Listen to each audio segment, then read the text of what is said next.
I am Scott Vowles. I'm one of the co-founders of The Bigger Discussion.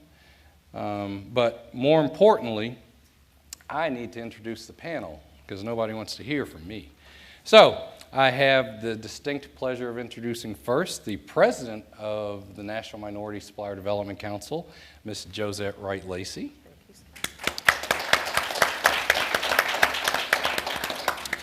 Next to her, we have Jerry Fernandez. He's the executive director of the Multicultural Food Service and Hospitality Alliance. Next to him is Pamela Prince Eason. She is the president, executive director, woman in charge. I'm not sure what the title is, but I'll give you enough of them. Of the Women's Business Enterprise National Council. She runs it. And I am so honored to be able to introduce a very good friend of mine, a person that I looked up to and a mentor of mine, Richard Huebner from the Houston Minority Supplier Development Council. Very good. One other reason that we brought Richard back was because we had a debate. See, both him and I were on the first Bigger Discussion, and he thinks he's the one that caused the extra 5,000 hits. So we're going to see. So when you tweet about this, I want you to say who was really the one that got you to tune in. Okay, so that being said, one last thing I will say is, yes, I did choose the chairs. They are all very high. I'm the only one up here that can sit like this. I gave the ladies instructions not to swing their legs because and the men too, because it might take away from the poignancy of our arguments if you're going, well, I think that. So that being said. Now we're just going to dive right into it. And the first question that we're going to ask, and I'd like everybody to respond to it. And then after that, if somebody says something and you'd like to jump in, then feel free. I will probably try to limit the responses to 2 or 3 minutes each, so think of that. But so we've been doing this in one capacity or another for 40 some odd years. My first question is, what's going right with supplier diversity? What's going wrong with supplier diversity? And we'll start off with Ms. Wright-Lacey. Okay. Well, I'll think of something that happened last week that made me feel good. We had 2 new inductees into the $1 Billion Roundtable. So there are still companies that are very committed to supplier diversity. Bank of America in the financial services sector was the first member of the financial services sector to actually make it into the $1 Billion Roundtable. And Kaiser Permanente also made it into the $1 Billion Roundtable. So that says to me that there are still companies that still have that as an important goal. So I feel like I'd like all of my corporate members to be challenged to try to get into the $1 Billion Roundtable. But the fact that 2 have really made that important and have achieved that goal after a significant period of time, I think is really important. I think what's not going so well is what I would call diversity fatigue. I mean, many of us came of age when you had diversity training and you did diversity this and you did diversity that. And you can reach a point where you kind of want to say, aren't we done talking about that yet? And so I see a little bit of diversity fatigue creeping in and people saying, well, why are we still having this conversation? So that's why these kinds of conversations are important. Jerry. Well, I think what's going right with supply diversity is the NMSDC and WeBank and others, because without your voice and without you beating the drum, I am convinced a lot of companies in our industry, in particular restaurants and hotels, would not be doing anything on this whatsoever. What's wrong with supply diversity is I don't think we've made as clear a business case as we need to. I think we have to always keep making the business case, but I think we have to always look at how can we sharpen the spear. It's kind of like when you go to the dentist and you got a toothache. When he finally finds that spot, that's it. That's the point we have to get with supply diversity. And the last thing I'll say on that is that as long as there's no pressure and there's no pain, there will be no gain. Because I believe in diversity and inclusion, there's two things that drive it, pain and gain. Gain, they got all interested in sustainability because people paid more for the Prius. You buy the Toyota Prius, they can charge more. Hey, we can sell more, we'll do that. And then the other situation is when certain people knock on their door and raise hell, and they don't want to be in the news. But for a lot of companies, they don't get it. The ones who get it, that's a different, they're already visionary, they see it, but there's just too few of them, in my view. Yeah. I think that I would say that what's really going right is that diversity and inclusion is being recognized as having a business case now. And so whether you're looking at inclusion at the board level in a company, or whether it's the number of employees that you have based on their ethnic diversity, their gender, their sexuality, or whatever, I believe that people are really starting to get it now. And it is sad that it's taking 40 years to get to that point. But I do really see a major change in the discussion at the senior levels of the company as well as throughout the company. I think that what's maybe not going as well as it could be going is companies stepping out and saying, I do truly support diversity and inclusion, and looking for making a real sustainable change. So I think there's really good intent, but I think that you've got to work really hard to find the things that ingrain it in your business. So I think what's working is a growing number of companies are taking it very seriously. And as Josette indicated, really trying to have as their target the $1 billion roundtable, and I think that's commendable. And they're doing the types of things that will ultimately get them there. The challenge is that that's a precious few, and we really haven't seen a broad drive for supplier diversity to really catch on. I think two things: relevance and fatigue. Relevance. Are we relevant to the current market, to the current priorities? Where does supplier diversity fit in? Where do we fit in as supplier diversity advocates or professionals? And that's a big question, and more companies are asking that question, and unfortunately, they're not coming up with the right answer. Secondly, Josette mentioned fatigue, and I had a friend from a construction industry, president of construction industry group, that came to me and said, Dick, are you still doing this? How long is it going to take you to get it right? And I said, you still fighting it? As long as you're fighting it, I got to keep doing it. And so why don't we come together and get it done? So there is some degree of fatigue. I'd like to just add one piece too. And again, I'll speak to my space, restaurants and hotels, hospitality, manufacturing, distribution. We're making progress on women on the D&I issue, absolutely no doubt. We're not making progress on the minority side. So we just completed a research project, 2 research projects. One, we looked at the state of the industry on key diversity measures with 60 different companies, 90 different brands, representing 770,000 employees. And they have women's initiatives, they're active, but when you ask them what they're doing for blacks and Hispanics and others, nothing. And so, to me, that's going to be one of the issues is women's issues overshadowing minorities.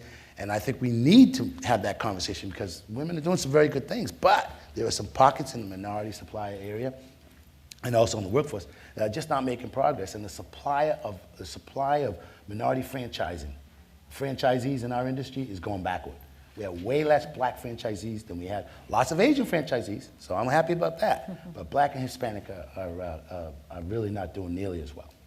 Scott, I would comment on that. Yeah. Clearly we look very closely across all diverse space because women can be anything from veterans to African American to gay, lesbian, right? So we very much try to watch the trends in every area. And, I will openly admit that the space for women, because there are so many different opportunities to be a woman-owned business, it is doing very well, and it is doing better, I would say, than just plain ethnic minority.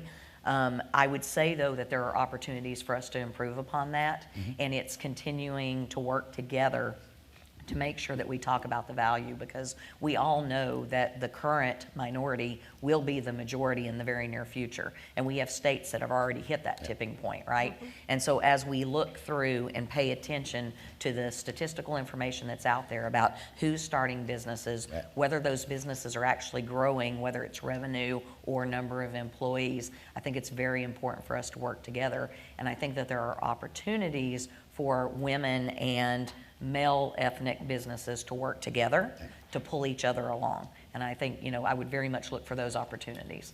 Collaboration. And I'd like to say that there is the whole conversation about what is a minority. I mean, when we started these programs back in the early 70s, it was considered Black, Hispanic, Asian, and Native American people, and that was what the executive order said. Right. As time has gone on, as that number of individuals has grown, it's no longer a minority in the sense of numbers, it will be the majority.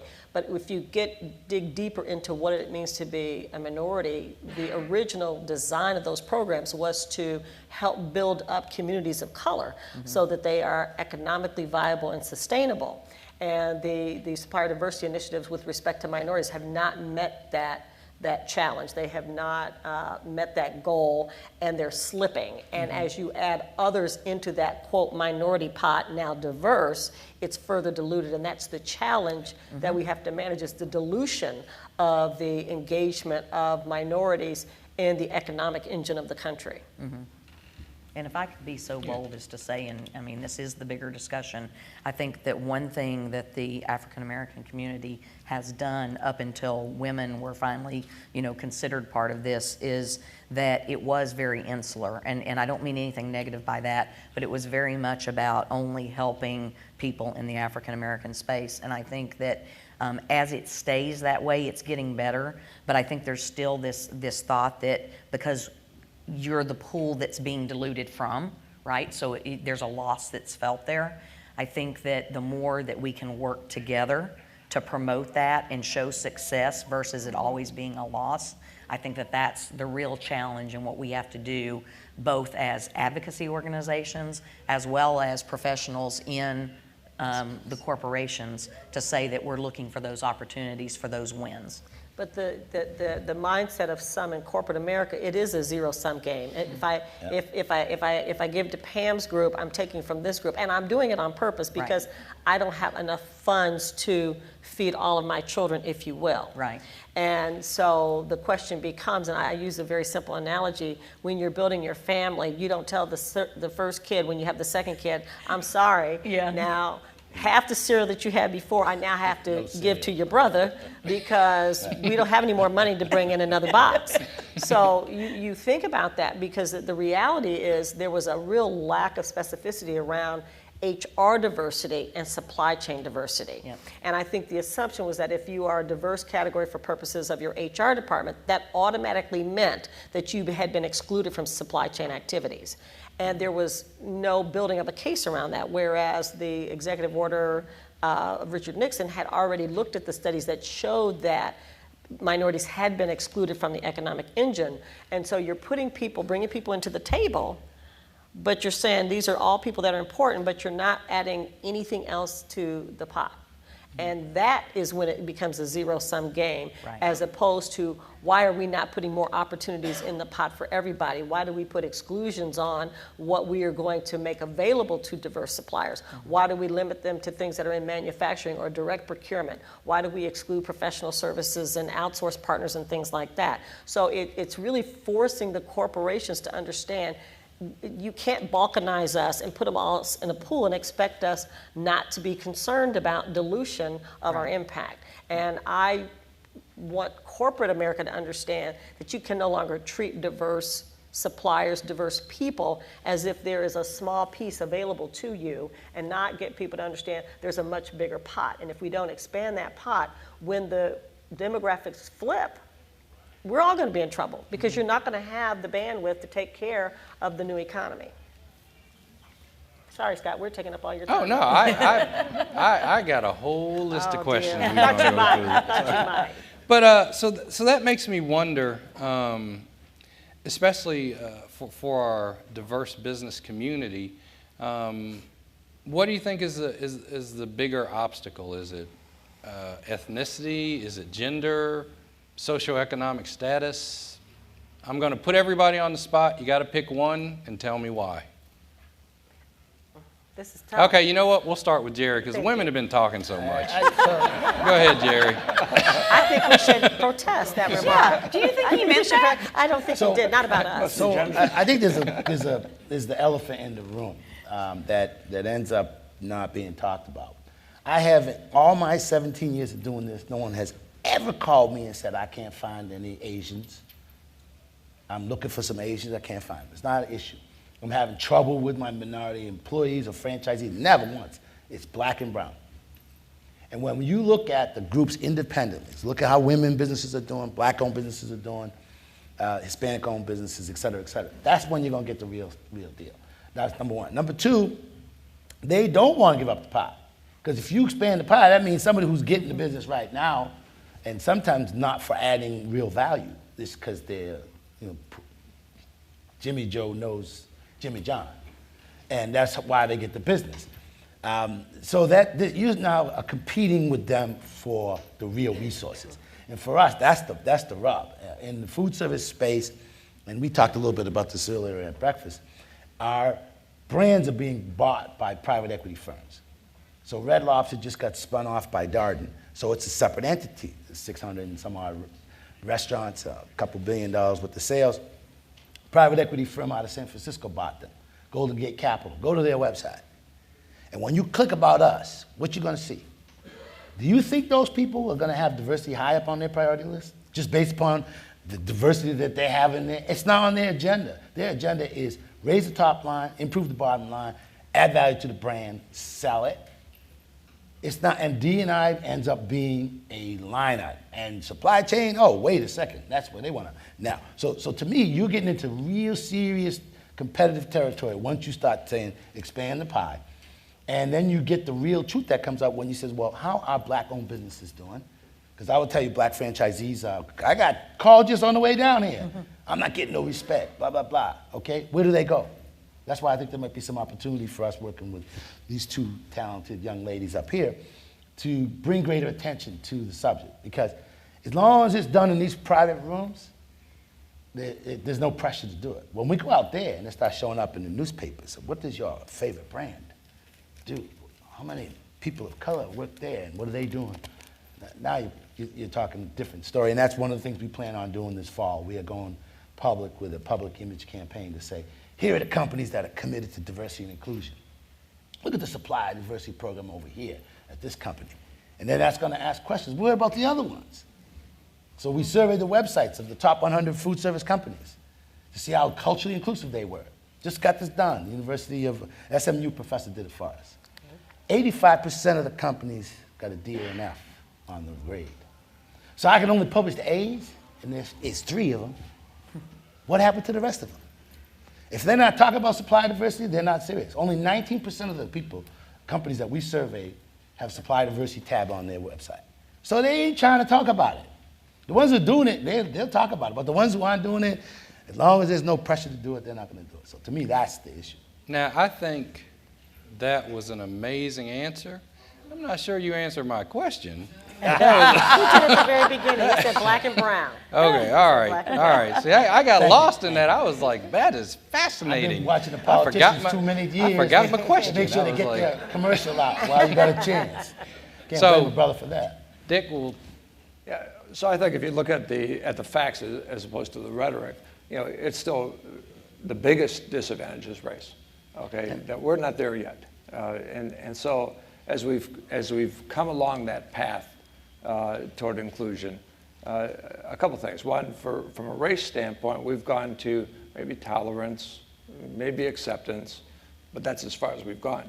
And now people have said maybe we've gone far enough, and it's lost some of the passion of helping other people, right? We haven't got to the point where we really recognize that helps us. And so we're losing some of the steam. We haven't gotten to respect, and we haven't, and where we need to go is to celebration. The fact that being different, that brings value, better solutions to the table, better quality of life for all. And until we get to that point, if we cut it off too early, then we're going to continue to struggle about why some aren't getting and some are. I think all the groups face some disadvantage, but we've sort of watered it down, right? And we've said, okay, I'm achieving my diversity goals, and I've diluted my efforts and my focus. So now maybe I'm achieving my goals, but are we really achieving what we set out to achieve? And going back to the black and brown issue, still significant disadvantage compared to an underrepresentation as opposed to other diverse groups. And so I think we need to continue that individual focus and ask those questions. Why in the face of diversity are some doing really well and some still not doing well? And what new solutions do we have? Perhaps not a common solution to meet all needs, but more focused solutions to meet the specific needs of the diverse groups. Pam? So I'm not sure that I would agree that race is the biggest issue. Let's step back from something that we all care about, right? Because we're definitely recognizing women and minorities here. If we had someone from the National Gay and Lesbian Chamber of Commerce, I bet that they would have a very tough discussion with us about recognition of their LGBT businesses. And so I think that sometimes when we look at what we're championing, we focus very much on just our piece of it, right? And I think I've grown to learn and appreciate this a bit more having gone to WeBank from Pfizer, because at Pfizer, I thought we did a really great job of trying to be inclusive and train our buyers to be very involved in a process that was open, giving feedback. The inclusion piece, there was a way to go about doing so, and great support of NMSDC and WeBank.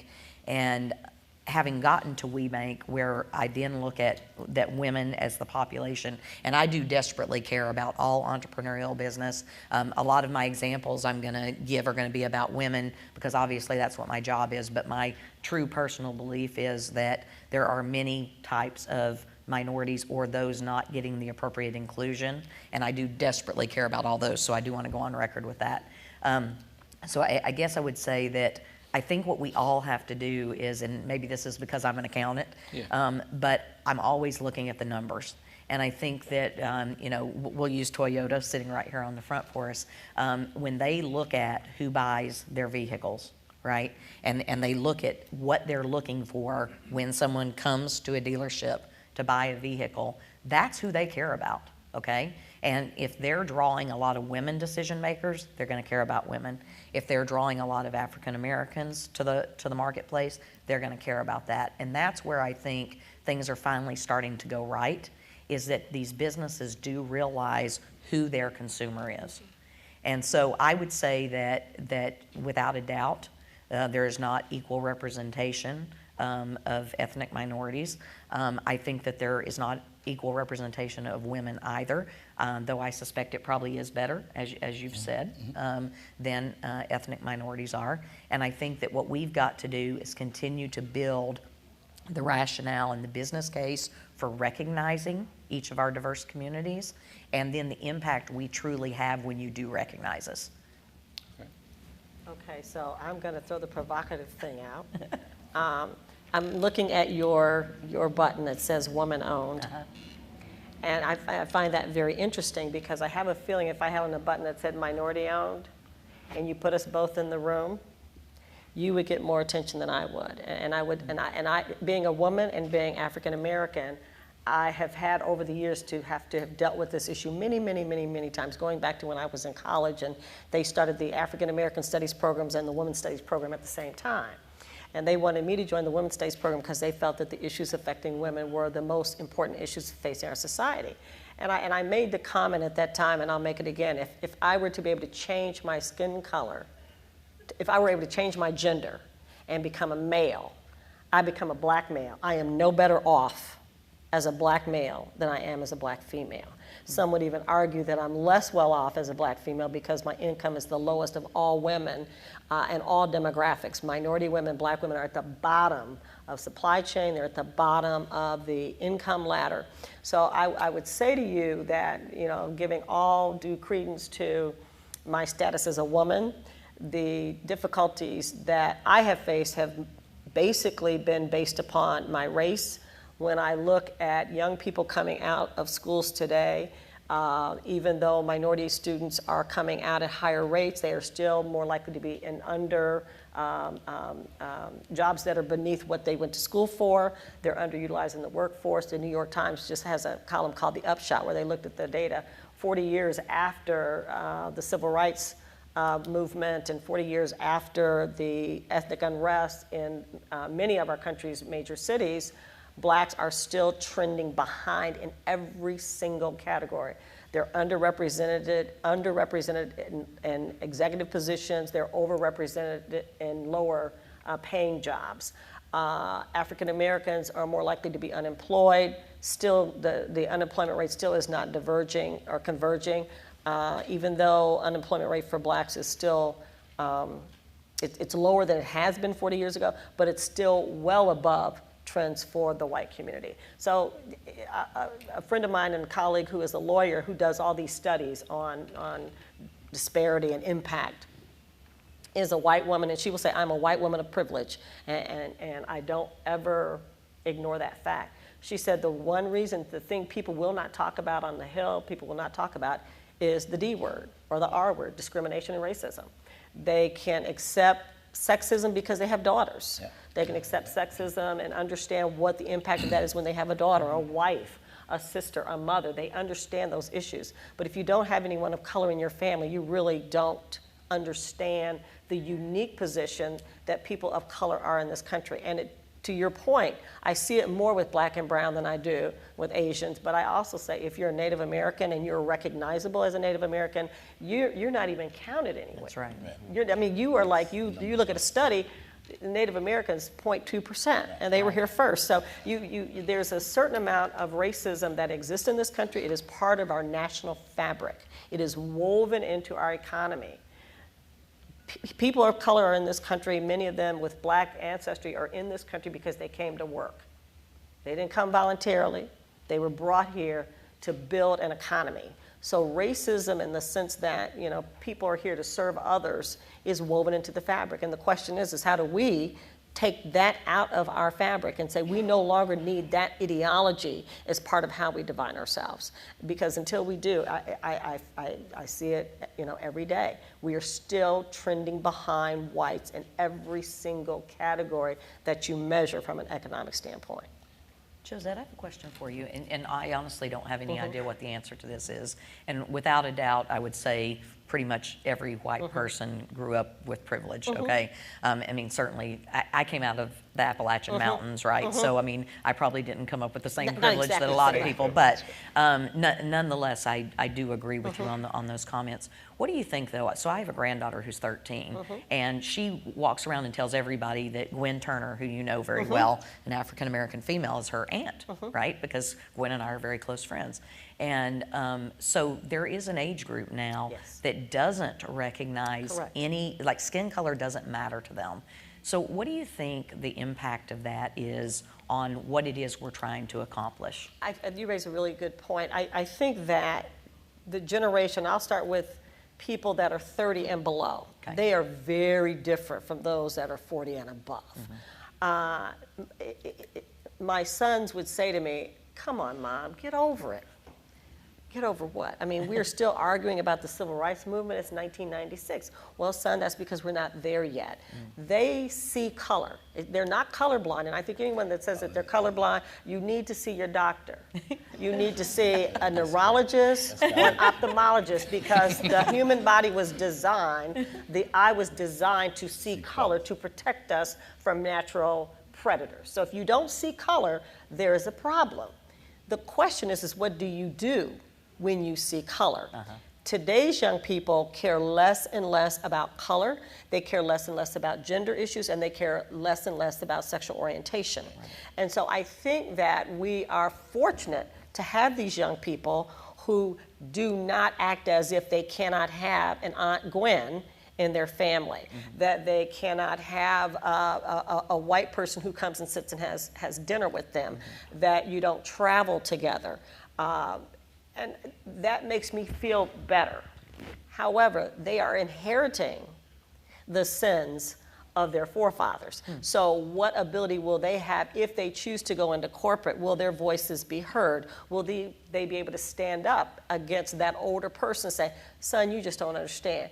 Niece, you just don't get it. This is a different world. Yeah, you may have had an Aunt Gwen out there in that world, but in this world, we're different. So the question I have is what are we giving our young people? How are we giving them the courage to stand up and say, that's just wrong? So We got to let Jerry, because Jerry, I'm you look like itchy. you about to burst over there, man. Go, Jerry. As a father of two black children who are millennials, my big boy with a full beard will argue that he does not see race and color and ethnicity in the same way that we saw it. right. And he would say that, I'm open to, I don't really care whether John is gay or not. But driving while black happens to me just way too much. And what's going on in Ferguson right now is what's on his mind. And as he and his buddies try to develop and grow a business, and no, I can't get that lease. And the African-American franchisee that I talked to out in California can only get certain property unless he has somebody from the other side working with him. I think we still have real issues around race. And these young people, millennials who perhaps have a more with the times kind of an attitude, they don't bring the same baggage until they slip on the black ice and it slaps them upside their head and they no longer got a job or their business didn't, just as someone, and we had people, they got they had the best product for the deal and they went back to the guy who had the position, say, hey, he did blah, blah, blah, he fixed his price, sorry, thank you very much. Well, see, and that So- was my point, that until they hit us, who are Right, still right, who's holding still- the strings right, of, until they they're have- doing just fine until they hit one of us. They said, well, I'm sorry, your father didn't tell you, I want to say two more real quick things. First of all, I appreciate what you're saying, and I'm not here to point the fingers and say that our Asian brothers don't need support and help, because the Asian brothers, I got an Asian franchisee who is sub-franchising to black and Hispanic employees because they couldn't get a franchise on their own. He's sub-franchising. This guy gets it. But by the same token, and the LGBT community is certainly having some real issues. We had a young woman here last year who was great on that. Yeah. But what ends up happening is all y'all in the same mix, okay? The rest of the pie is still over here, all y'all in the mix, and then we fight over it with each other. Okay, so someone says, hey, get rid of that Asian franchise, that Asian supplier so I can put a black supplier in there. And they're like, heck no, we ain't doing that, But that's the issue. So to me, millennials are going to be a big part of the solution. I think we can learn a lot from them. But he who forgets history is destined to repeat it. And what's going on down there in Missouri right now is and how that turns out is shaping the way a lot of people see race and see culture and see people. And I love to see our white brothers and sisters involved in saying, hey, listen, we don't have the facts yet. Let's try to find out what the facts. But the fact is that my black boys, I worry about them. Yeah. And to a degree that my white friends don't have to worry about their boys. And as long as that's an issue, race is still an issue here. And it shows up in our industry and it shows up in supply diversity. Dick? So I personally believe that we have to be concerned about some of the dialogue that's taken place around race and the comfort level that the younger people are settling in. It gets back to that acceptance and tolerance. America's the great melting pot, right? People from all around the world come together and they come into this melting pot, and as long as you come out white male, you're okay. But that's the standard, right? I like that. I'm going to borrow that. And now we have increased dialogue around, okay, I want to be race neutral, I want to be colorblind. That's impossible, and really cheapens the whole discussion. And until we see value in each other and the differences we have, we're not going anywhere.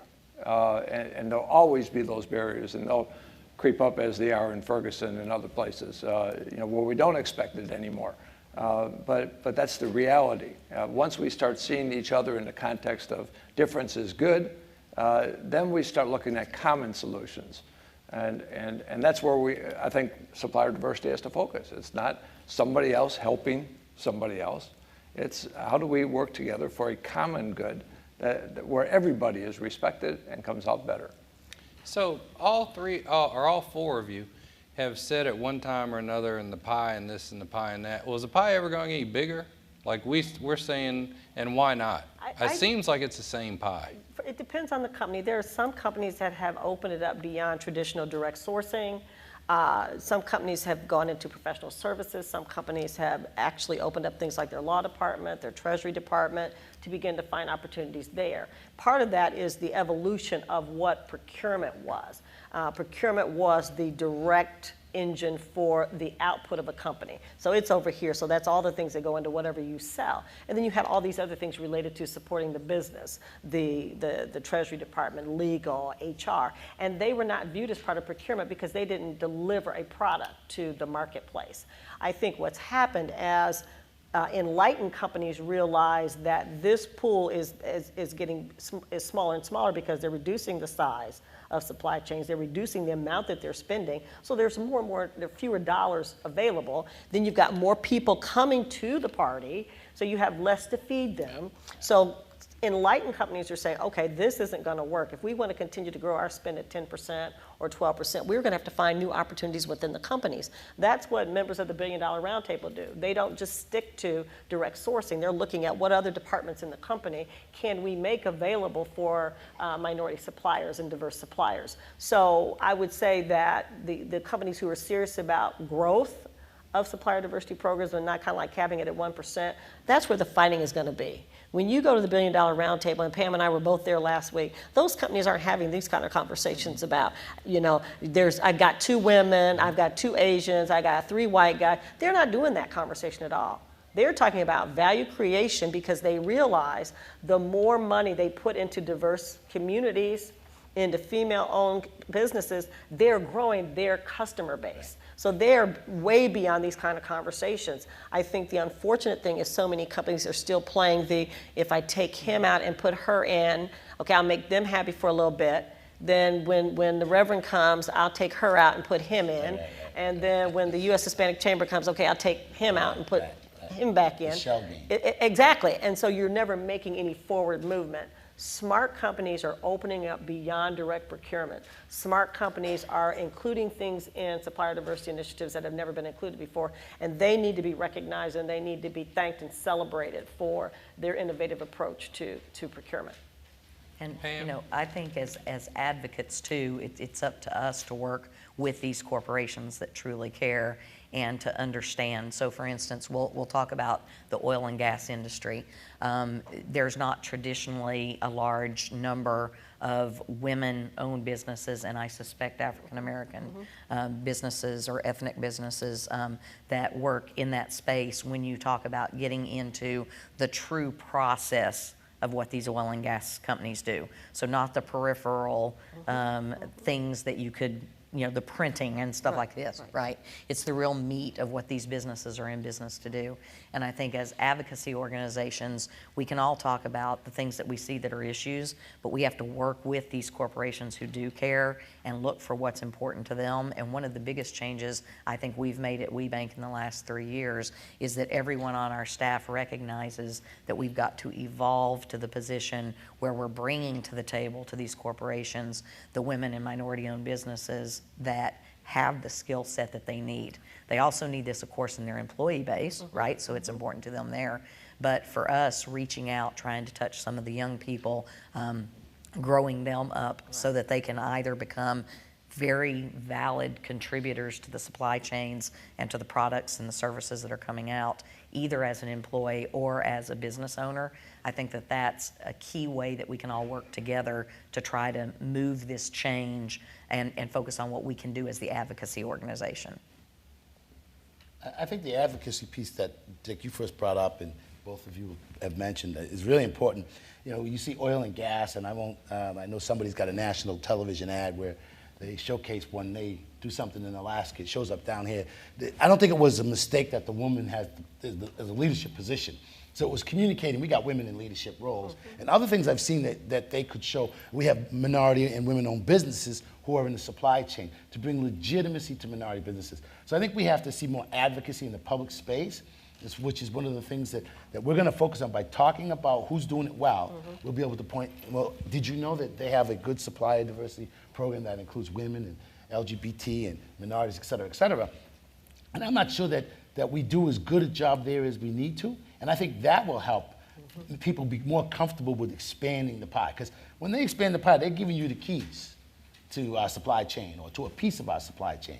And you're right, that whole services area, nobody gets to underwrite the public, That's right. initial Offering. public offering, That's except for this law firm. It's Right. not a Hispanic or an Asian or woman-owned law firm, because the minority and women-owned law firm organization has got the same issues. That's So, exactly so I think right. the advocacy, how can we get out there and advocate for the ones that have quality, that are doing a good job, for the ones who are advocating on our behalf, the women and the LGBT and the white men.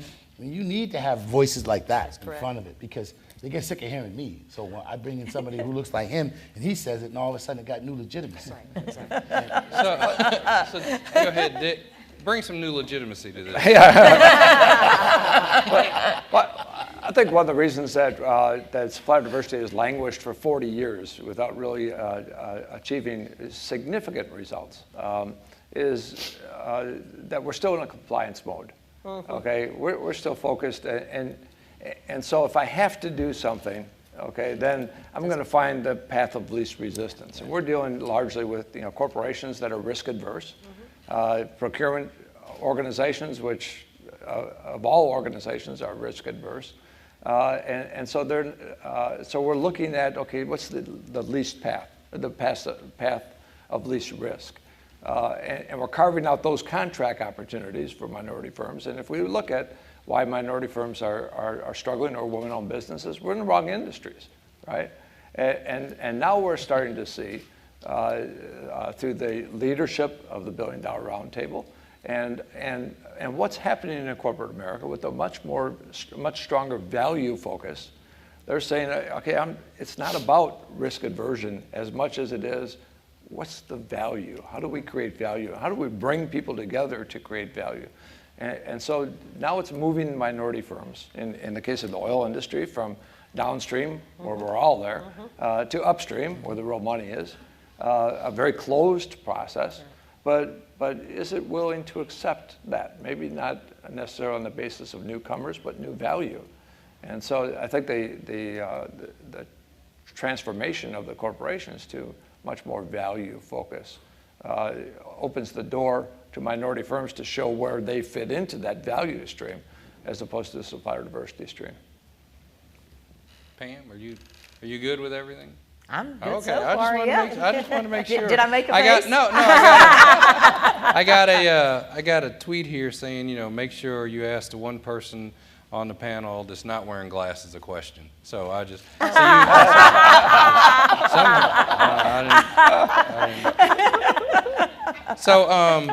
Dick, I think I would say that how long have you been running the Houston Council?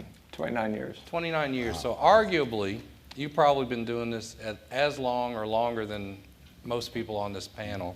So I'm going to start with you. Do you think the current value proposition for supplier diversity needs some sort of reboot, or?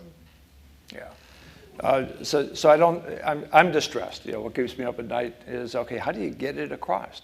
There's the adage, you give a person a fish they'll eat for a day. Give a person or teach them how to fish and eat for a lifetime. Yeah. Well, we're still focused on giving Fish. and when will we get it? That, okay, a collaborative effort to really build businesses and around a valuable value proposition is beneficial to everyone. And so I see supplier diversity, unfortunately, lack of priority. Most corporate executives have 2 or 3 or 4 priorities, that's it. Supplier diversity is rarely one of those, right? Diversity is rarely one of those, but more often than supplier diversity. And so here we are, phenomenal people out working in supplier diversity, but not respected, appreciated as I believe they should, and not being allowed to perform the role that they're capable of performing, because it doesn't relate to the priorities. We look at, we have a Chief Procurement Officer Summit, and a lot of the focus around that Chief Procurement Officer Summit was around local content. And I said, I'm envious. How can I get supplier diversity to have that same degree of priority as local content has for you? And they said, well, it might not. Supplier diversity is something that we can choose to do. Local content is something we have to do, okay? And I said, okay, very interesting. So now it's a priority. So how do we get supplier diversity to be the same priority as local content? And their telling answer was tag on to local content, okay? And what that tells me is that we have to relate supplier diversity to the real priorities of the organization for it to be a priority itself. Just like trying to get a bill through Congress, if it has supplier diversity attached to it, it's going nowhere. But if we can tag on to a bill that is popular, we're likely to get to affect some change. And I think that's what we have to do in the corporations, figure out what's really important and where does supplier diversity fit in so that we can help so that we're seen as relevant. Now, I am in no way implying, I want to say this to everybody, that if I give Josette the chance to talk next, that I'm saying she's next to Dick as far as how long she's been in the industry. Well, but that would be So correct, because I've been in the industry 27 years. I've been doing this off and on for 27 years, Okay, so 'cause I know not running a council. That's but amazing, because before we started, she told me she was 28 Well, I years old. started. Very precocious, ahead of my time. But it's interesting because I started as a lawyer helping build this, helping a purchasing client figure out how do you do the compliance program if you're going after a public bid. And so it was like, they got this thing called MWBE. They didn't teach that in law school where I went. And I said, I have no idea what you're talking about. What does it mean? So the purchasing people came up and explained to me the program, and I said, are we monitoring it? Do we have the tracking in place? Because if we get audited, the city's going to want to know, where it was. And from that, it grew into me becoming very, very passionate about it, because I could see the businesses grow up, women-owned and minority-owned businesses grow with infusion of contracts from the phone company. So that kind of showed me that it was really about creating value in our community of subscribers, of people who use the telephone. So if they had more money, they could buy more lines. And so it was very easy for the telephone company or the telephone industry to kind of see the direct benefit. It is harder to see that when you don't have a direct relationship with the customer. And I would say that tagging it along with something that they get is important. And I find it interesting that sustainability has been one of those things that companies do understand, and Joan Kerr has done some wonderful presentations about integrating supply chain, diverse supply chain issues into sustainability as you think about companies growing and the markets that they serve. And she's done some wonderful work and research in that area, and I think that that's one of the things that you can do. To me, and this is what makes me the saddest about the state that we're in, is despite the contributions of minorities to the creation of this country, from its very, very earliest stages, we still have to beg and plead, cajole, crawl, and have to be advocated for. And that is something that really, on a very emotional, psychic level, disturbs me. And so sometimes having these conversations, I'll probably have to go out and run a couple miles to kind of get over the fact that why are we even having these conversations when minorities play such an important role, men and women, in growing this country to what it is today, that we have to be a program that people get to decide whether or not they want to engage us in things that will add value, not just to minority communities, but to the greater American community, to the American economy. And when I go overseas and I see, we've got 5 Global Link affiliates, and they are in various stages of trying to get up to speed. We've got Canada, the UK, South Africa, Australia, and China, and the Canadian president is here, and they have different issues because they have different, what they call minority is going to vary from country to country. But everybody's beginning to realize is, how do you engage those people that have not been engaged? Because we don't want them to be a drain on the economy. If you want to do something about welfare, give people jobs. If you want to give people jobs, give minority businesses contracts, give women-owned businesses contracts. If you give a minority-owned business a contract, they are 100% more likely to go out and hire another minority. Well, you know what? The more minorities that are hired, the less issues that you have with poverty, the less issues that you have with people being on public roles and all of that. So to me, it's not understanding that we're all going to rise together or we are all going to fail together. And it's going to happen a lot quicker than we realize. And, you know, I spent some time in South Africa, and the one thing about South Africa, my thing that I keep thinking about, it's a city of fences. The very wealthy live behind fences. They have concertina wire. I've not seen that in a residential community. I've seen that in prisons, but not seen concertina wire on top of residential facilities, residential communities to keep the people that don't have out. This country cannot become a have and the have-nots where the 10 or 5 or 10% of us are living behind barricades, hiding away from the rest of the country. And I really fear that unless we get this supplier diversity thing right, whether we're talking about women or we're talking about LGBT, when you start excluding people and putting them in their own places, you're balkanizing the nation. And we know what happens when you balkanize a nation. You don't have the United States of America. Jerry, I get nervous. You're taking a lot of notes, bro. Well, it helps me think, you know. Plus, I'm over 50-something, so sometimes my wife tells me that I don't remember. But there were three things and they tie right into what you just said, Joe said, that for me, I believe will help with the business case. Packaging, messaging, and results.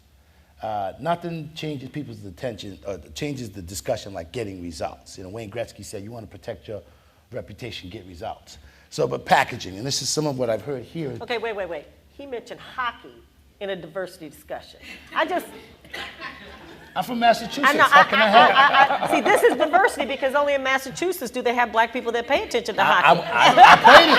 There you go. I played it. I'm saying diversity is a good thing. They got a few other states too. That's all right. So, but packaging, you know, and you know, how do we package this up? In your statement about this is about the improving the entire American landscape. You know, taking young people who don't have skills, giving them skills, putting them into business means they got to spend more time focusing on running their business than they are how they're going to break into your car.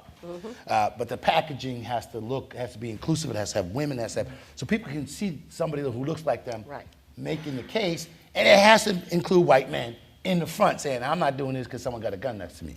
Secondly, messaging. What do we actually talk about? Well, how do we say it and where do we say it? You know, I think we should do advertisements inside our industry, but we need to see something out in the public space. The USA Today. These are the companies that are fueling the women and minority supply development. They're growing, you know, the next big thing.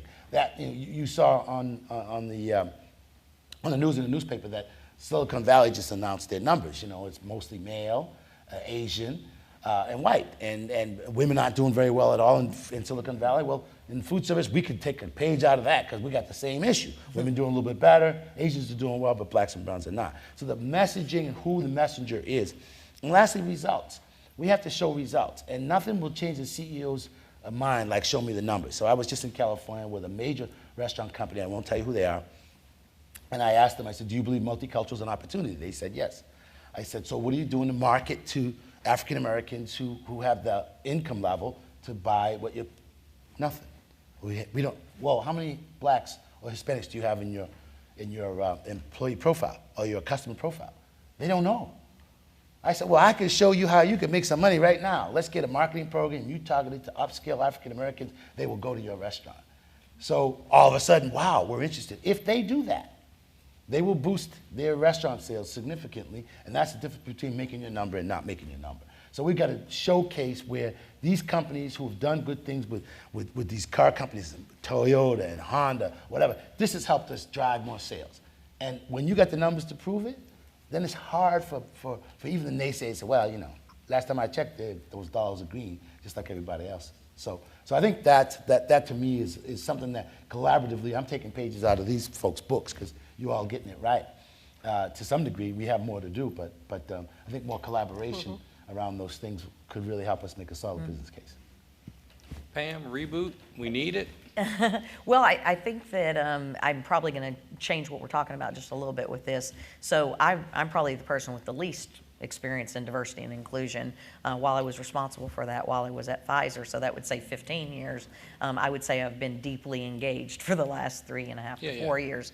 And I'm just curious as we talk about people advocating for us and different things like that, why is it that we don't see, so putting myself back in my Pfizer hat, yeah. right? Again, we invested a lot of funds in this. We invested resources in being at NMSDC events and WeBank events. And that's where we channeled our buying force to, okay? And there's actually 250 to 500 companies that do that, right? Why is it that we don't look at that as actually a potential leg up? Because if I were a white entrepreneur, right, or even another major business that was out there wanting to do business with a Pfizer buyer, you can't just get a meeting like that. But if you go through diversity and inclusion, if you've met through these networks, you actually have a better set of odds to at least get your message there. And I believe the message crafted appropriately would certainly serve us all well. So why don't we ever talk about that as actually something that's a positive? You mean the programs themselves and having Yeah. that entree? Yeah, why don't we see that as not somebody advocating for us because they think we need it, but an actual better chance to tell our story? Because, and in a perfect world, you would view it that way. The reality is many times people go through these programs and nothing happens. And so you get ushered in and you talk to the right people and the opportunity does not materialize. And in fact, if you talk to some MBEs, they'll say, you know, the supplier diversity person is the blocker. I can't get through because I'm over here in this pot and I can't move up. So not all companies are like that, but that's one of the reasons why people will say, I'm not even sure I want to go through diversity because I'll end up in the dead letter file and nobody will ever pick up my application. I think the other issue is that when we talked about it's either this or that instead of it's 1 + 1 = 3. So if you're talking about disrupting an existing supplier, you're not talking about a new opportunity. If you're not doing it, I'm going to quote Reggie Layton, he's not here, but they do this thing where the projects all projects have to be analyzed, new projects have to be analyzed for their diversity content. But if you don't have that process where new projects are coming up, you're really looking at displacing an existing supplier. And one of the things that corporations don't want to do, especially in supply chain, is disrupt the supply chain. They don't want the risk of replacing a well-known and a performing supplier with someone that they don't know. And so unless you're introducing them into the new programs, you're really talking about displacing someone. And that someone that you're displacing is often someone who is not a diverse supplier. And so there are many dynamics that go into this. And yes, in a perfect world, if the supplier diversity person had the resources and the influencing ability to drive a minority supplier all the way up to and through the process, that would be absolutely correct. The challenge is that supplier diversity departments are woefully understaffed, woefully under-resourced. They're playing a compliance game, get your numbers to me, so if I have to go to the board meeting, it doesn't look too horrible. If I've got to report to the government my spend, I'll at least get past, you know, that level of scrutiny. But in terms of actually giving the people the resources to craft marketing messages, to be able to have a person on the supplier diversity team that actually can go to market and say, look, I've got this great message I want to craft, you don't see that except at the $1 billion roundtable level. At the other companies, you got 1.5 people sitting there talking to themselves going, how am I going to get all this work done? And so what should be an advantage for that MBE, or even a WBE in some cases, turns out to be not an advantage. It's a disadvantage, and that's the sad part. Especially if you have non-performing MBEs. So right, it's one thing, you can have 10 white guys who don't get it right till 11th gets it right. You could get one black, and you won't get 2 or 3. And that's just the way the system, the same with women, and that's just the way it is. I mean, we had a woman in that position. It didn't work out. We had 9 guys in that position that didn't work out either.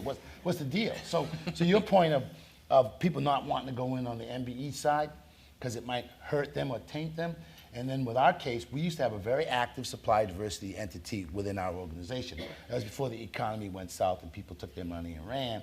But MBEs would come back to us and say, I went to your conference, spent 3 days, spent $1,500, did all this stuff, sent 100 samples, and I can't get any further than the ones who are already doing something with us, you know, Darden, Denny's, McDonald's, and General Mills, a few others who are already doing something, but we can't get to the others because they're not serious.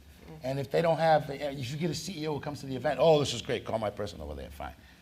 Yeah, you know how that happens. Yeah. So I think I agree. That reminded me of a story that I almost didn't get the first job I had at the phone company because there had been a woman there before who did not do well, and there'd never been a black person. So it's kind of like, oh my God, a woman that didn't do well. We've never had a black person, and the reason I got hired, was because a Jewish guy from New York said, I have never been in a law department that didn't have women and blacks in it. What the heck is going on here? So it was someone not from my company, someone who had a different perspective, being Jewish in the Bell system.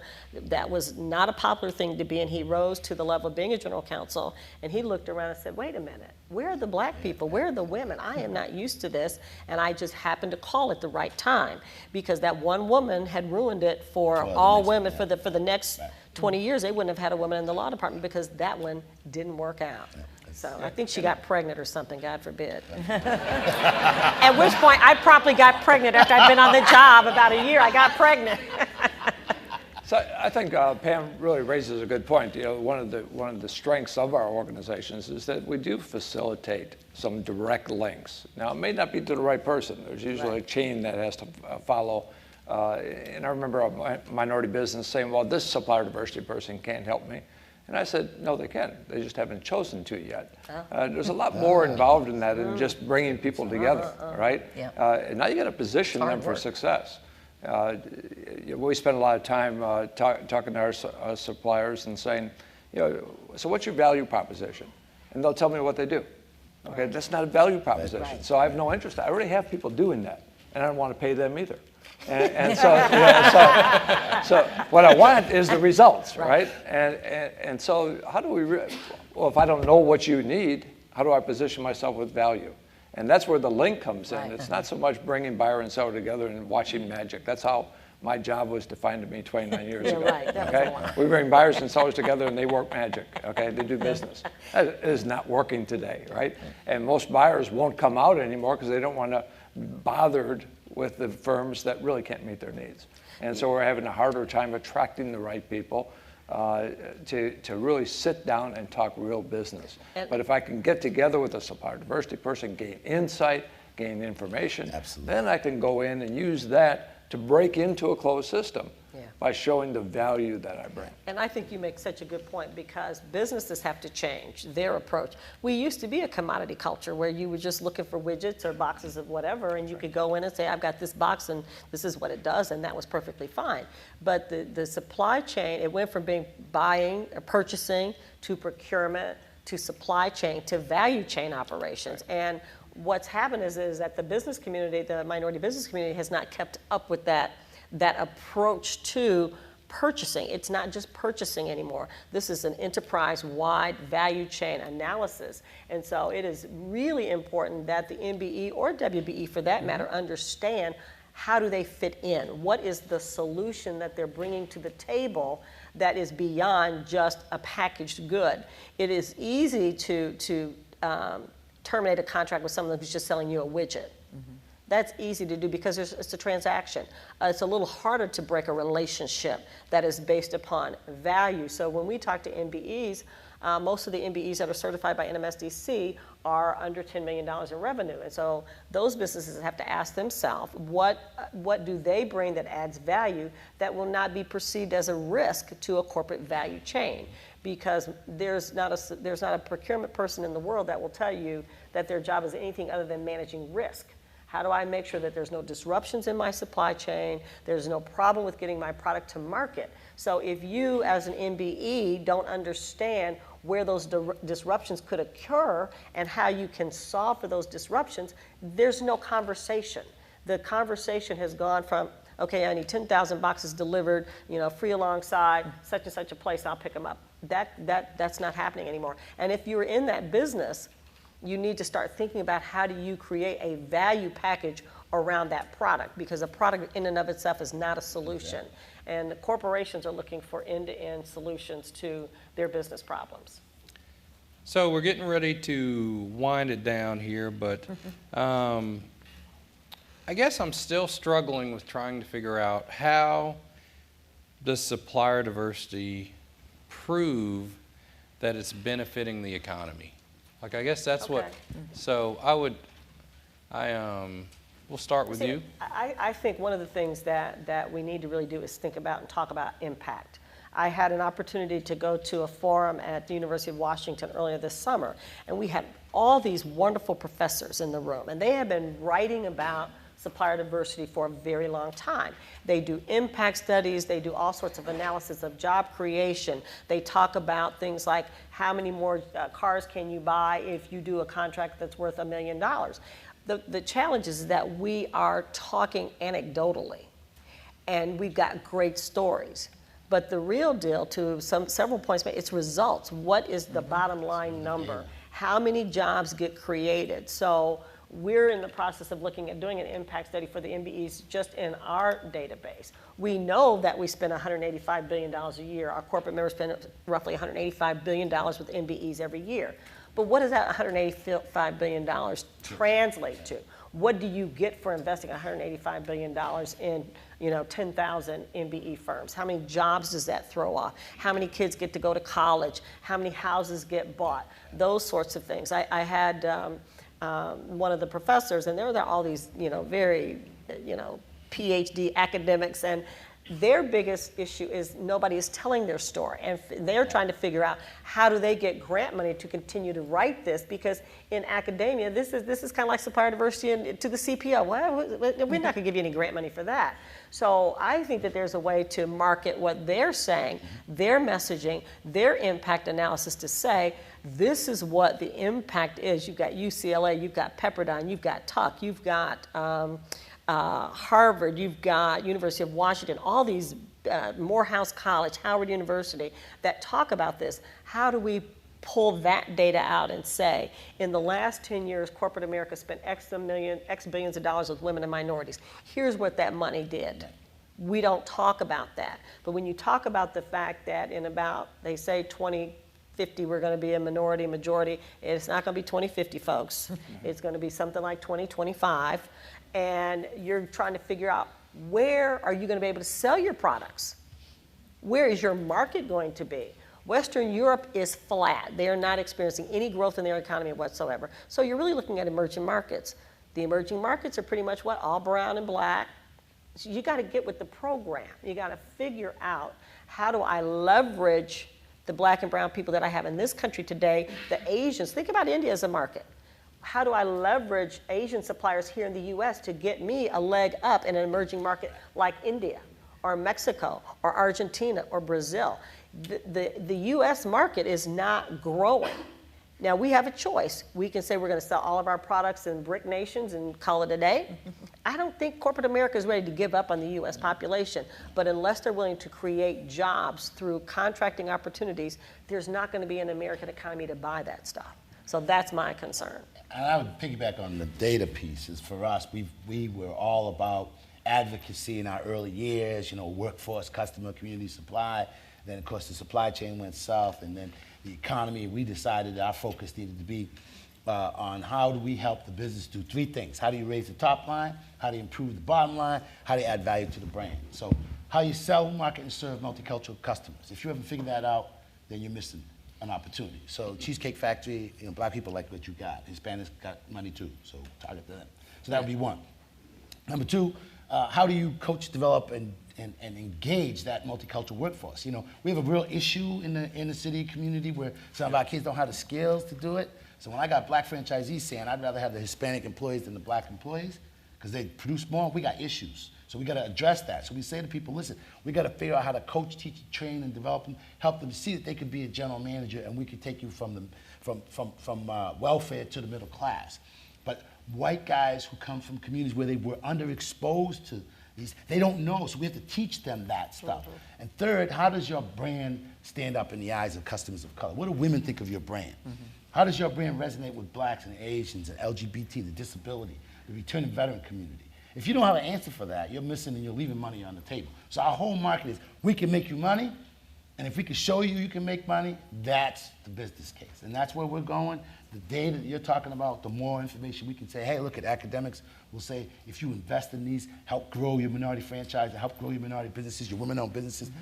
Here's the economic payoff. Mm-hmm. They go to work instead of go to jail. And either way, you're going to pay. Yeah. I think mine's a combination of both Yeah. of these. I mean, I totally agree with what's been said. I think that looking at the economic growth of the businesses, the WMBEs, looking at those, looking at the number of other people they employ, because that's a lot of the trickle-down effect. I think that those are great things. I think that results is the number one answer.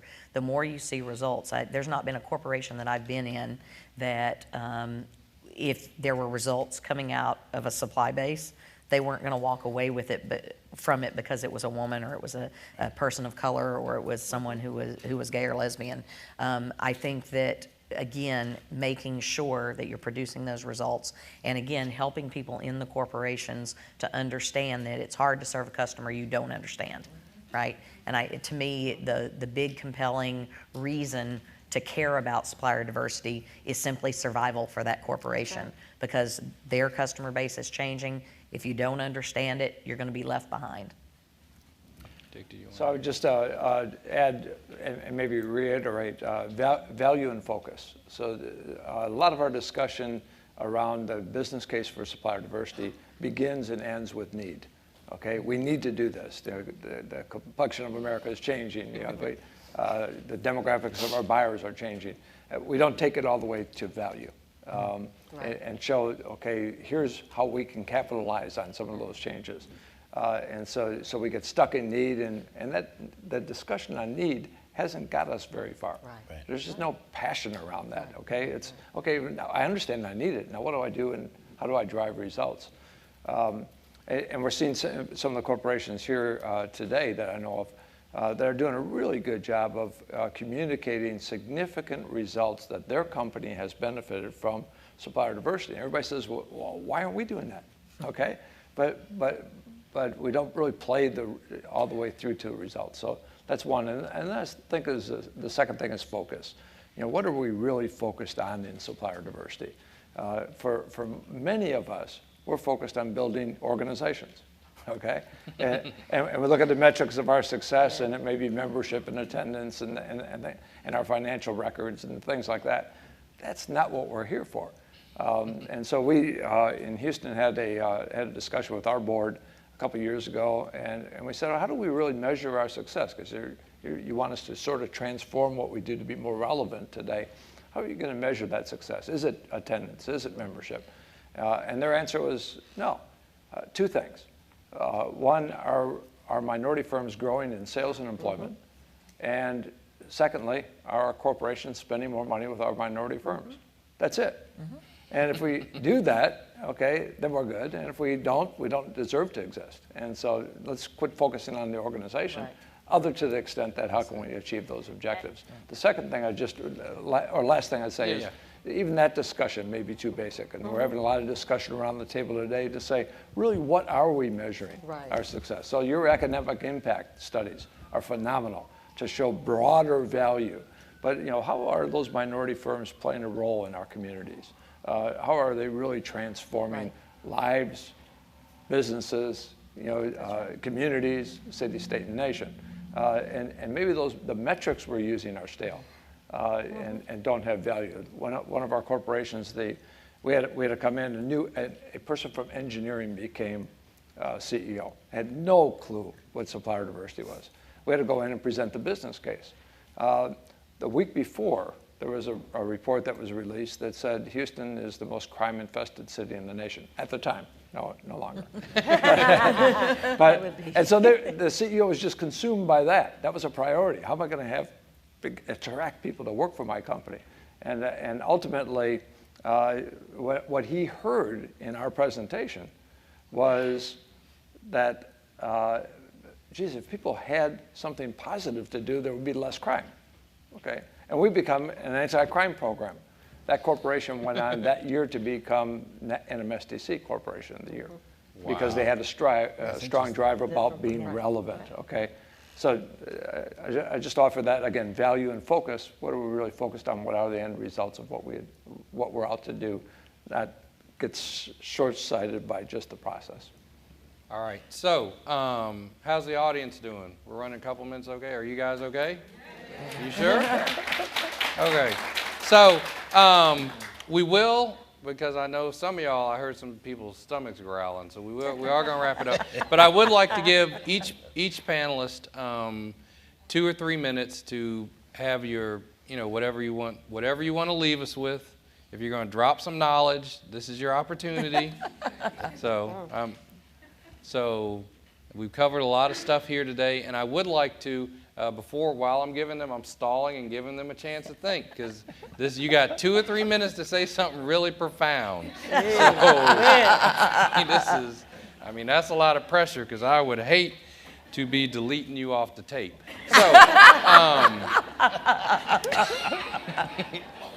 but before they do, I think we should give all of our panelists a big round of applause. I think it takes a lot of courage to come up here and say some of these things, talk about some of these things that aren't necessarily politically correct, to step out of our comfort zone. So I truly applaud them for doing that. So my hat's off to all of you. Obviously, I will never do that. That's why I'm the moderator. So I am not stepping out there like that. Didn't you recently write a book, Scott? Yes, he did. Well, now that you mention it. Yeah, step right out there. But Well, I'll step forward with Yes, something. please. And this is kind of a shameless plug, but it's an example of what I think can make a very big difference. So with our WeBank corporate member base, we're always looking for ways that we can enhance the experience that our women-owned businesses can have. And again, as I said, you need to really care about what that business cares about. So Walmart, the biggest retailer in the world, obviously cares about their sales, and we're all very familiar with that. And so they have a women's economic initiative in place that we're very active participants in. And when we looked as part of that initiative to say, how can Walmart meet its commitment of spending $20 billion with women through the year 2016, we had to look for some very challenging ways to look at things that they offshore, different ways that they go to market, what happens when they retail in a store, and it was very much about various business processes. And in doing so, one of the things that they always do as part of their business activity is to do customer insights. So they very much understand that in their store, the mom is the person who's coming in a vast 90 to 95% of the time to make purchases at Walmart. And so in testing that, one of the things that they learned about product that designated itself as women-owned, and Josette, I bring that up because you noticed the lapel, what they recognized was that people would actually make a choice about a product because, in fact, they could tell that this was another mom who had made this product and gotten it on the shelf, and they could very much relate to that person. And so in doing so, they recognized that they could spend more with women-owned businesses if they were selling more off of the shelves at those stores. And so working in collaboration with us and WeConnect, they were able to come up with a design which they have given over to WeBank and WeConnect so that other retail organizations can utilize this as well, and that those women-owned businesses can get more exposure in various stores. So a product like CLR that many of you use, you may not know that that is actually a woman-owned business. She is a mother. She had several brothers, and her father worked with her for her to be the person who would take over the business because of her deep love and experience within that business. And so in telling some of these stories, it's really helping the consumer to recognize whose product they're actually buying. And so I would just say, I would challenge us all that as we're advocating to make sure that we're listening to what customers truly care about and trying to bring our product and service when it's consumer-based to the market in such a way that they understand who we are, right? So whether we're a minority-owned business, woman-owned business, or any other type of business. And so the way we're doing that with our women-owned businesses is if your product is on the shelves of Walmart or Sam's, if it's now on the online catalog of Office Depot, we're working with a number of our other corporate members to utilize this badging on product and on promotion so that they recognize these are women-owned businesses. Here's the story of that women-owned business. And I would say that that could be done with minority-owned businesses as well. Jerry, we're going to come to you. Well, Last word. My closing comments are going to be short and to the point. I think what I'm learning today and what I'm hearing is that we need to do more collaboration as we advocate. So collaborate and advocate. I mean, you have such good work being done, the NMSDC and We Bank, and I think we could all learn at the foot of the master here, so to speak. And I mean that in all sincerity, because in food service and hospitality, we're the #1 employer of minorities in this country, but we're just not making the grade. We're not getting there. And we as an organization are a lot smaller than we were before because people don't think this is important. You got a black president, we don't really have to worry about this, and there's no pressure being put on anyone. So our survival is going to mean we go public. As we go to the public space, we're going to go to the websites and say, here are the companies that have demonstrated a commitment to women and minorities from an employment standpoint, from a workplace standpoint, and you should know about them. So yeah, we're advocating for McDonald's, we're advocating for Darden, and we're advocating for those companies that have been supportive of it. But then they're going to ask the question, what about the others? And I'm saying, well, ask them. Right. What are they doing? Yeah. We have to get the public involved in this conversation. So advocacy and collaboration, and we have to make sure that there's something in it for everyone. I mean, I don't want this, it's not a win-lose game. I'm not mad at my Asian brothers because they're doing so well in franchising. I just want to make sure that there's more opportunity because this is our civil rights movement. Economics and creating economic opportunity is what we're going to be judged by, and to me, that's the area I want to make the most. I love the food service industry, I love the hospitality industry, I love the food business. I just want to see more people who look like me having the opportunity to enjoy the fruits of being in a business that's growing, that's serving people. I just don't want the white guys to have all the fun. And I don't think they do either. Ms. Wright-Lacey. This has been just a fascinating conversation. I'm having all kinds of thoughts running through my head right about now, and I would say a couple things. Collaboration is absolutely essential. We've got to convince corporate America that it's not about 1 + 1 = 2. It's a much bigger conversation than that. And if we go in and we continue to pick apart each individual diverse supplier, that's what they want. We cannot let that happen. So that's one message I would leave. The other message I would leave is it saddens me that if I were to wear a sign that said minority owned and I were to be on the shelf of Walmart, I dare say not that many people would buy the product, including other minorities. That saddens me deeply. So when I see you with your pen, I might be able to put a minority owned pen on my sons and my husband and the dog, but other than that, I don't think that would get the same kind of lift that wearing the woman on sign, and that saddens me. The other thing that saddens me, and it gets to your point, Jerry, and that is, when I say this, I get a little nervous because I'm a corporate member organization, but we have to be better consumers. When I was a younger person, I was raising my children, there were certain brands we did not buy. If we went to the store, because I knew who had the good programs and who didn't have the programs, and so there were certain things we just did not buy. And I will tell a funny story. I went out, and I'd always driven American cars, and I went out and I told the kids that I had test driven a Lexus, and they dropped the spoons on the what? They don't have a supplier diversity program. I said, oh, but they do. And they did, and they were growing their supplier diversity program, but that was such an important part of how I raised my children because I wanted them to understand that you need to get a dollar to turn in a community of color if we're going to actually grow that community. So, I'd had a Ford, I'd had a Buick, and I'd had a Chevy. So now I was getting a Lexus, and I did get the Lexus, and I showed them, I had to show them because that was ingrained into how they thought. And as recently as a couple weeks ago, my son said, I work at a company, it's a public bid, we need to have women and minorities on the program. They gave me a list of 3 women and 5 minority firms in Chicago.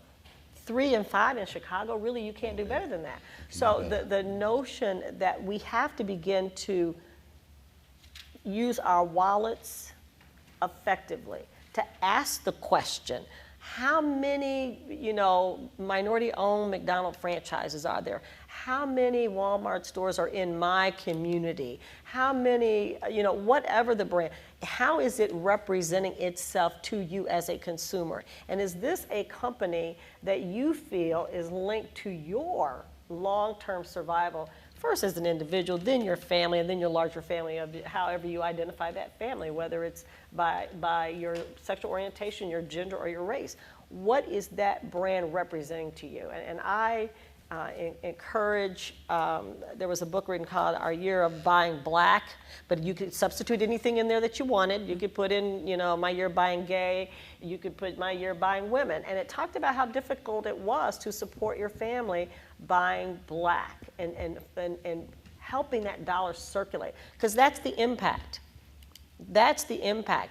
If Walmart is putting money into the women's community, how is that felt? Every person that buys the CLR, which is a great product, I have to say, how does that affect that woman, that owner? How does buying a health and beauty product, how does that affect the black community? And I think it's just important that if we're going to hold true to this, we as consumers have to play our part to help encourage these corporate members to not do the right thing and count the check marks, but to really figure out how am I growing the U.S. economy.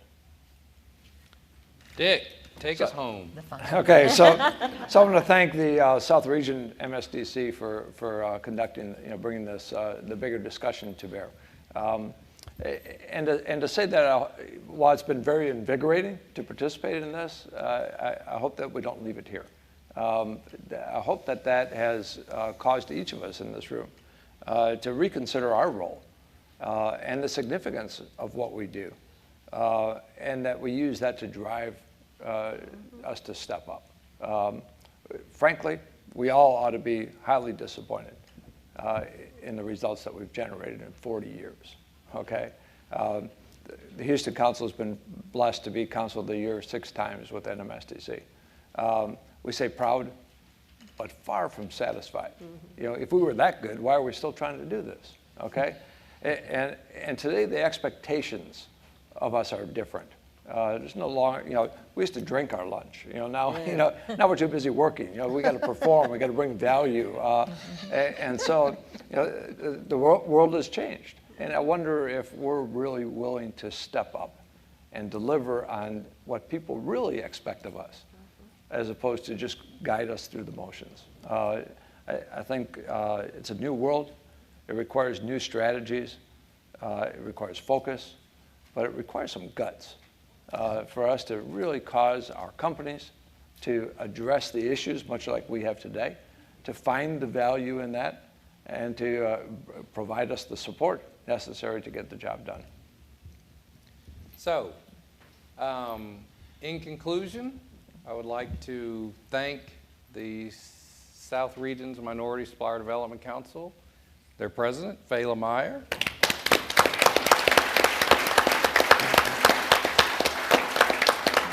And we also, I don't know how many of them are here, but if her board members are here, would they stand up? Because they empowered her to do this.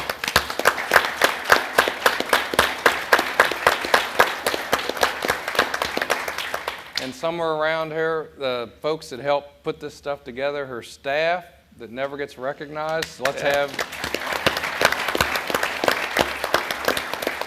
And just so you don't forget, Josette Wright Lacey, Jerry Fernandez, Pamela Prince Eason, Dick Huebner. So.